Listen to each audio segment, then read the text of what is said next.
কি রে তোরা নে বয় রইছস তোর কি বয়ডার নাই? কি এর ভয় বেটা? সাইডে গেছস কি? হ্যাঁ ওই গাছে কি হয়েছে বন্ধু? ওই গাছে কি হয়েছে? ওটা কি? আরে বেটা ওই গাছ তো এখন চিনোস নাই, এটা কিসের গাছ? আরে বেটা ওই গাছে ভূত আছে, তোরা মনে হয় এলাকায় নতুন, তোরা তো জানোস না যে এই জায়গায় কি হয়। হাসা এনে কি ভূত আছে? আরে বেটা হুদা একটা গছ, ভুট্টুত বলে কোনো কিছু আছে নাকি? হুদা এক বাল পেছাল বরস কি কয় এরি কসে হয় কি কয়? আর এনে কোনো ভূত টুত নাই, এনে পাও এমনি উদা উদা এমনি। বিশ্বাস হয় না তো গো, একটু পরে হ্যাঁ দেখ। বিশ্বাস হবে না? বিশ্বাসের কি আছে এনে বেটা? সারাদিন আজকে এনে থাকুন নাই গছ হ্যাঁ এনে কি তো হবো দেহুমি যা।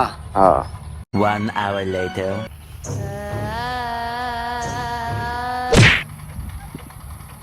এই বন্ধু গাছ নড়তেছে কে? তাই তো দেখতেছি। ছাগলের কথা কি ঠিকই হবো নাকি? তাই না? আল্লাহ গো আল্লাহ!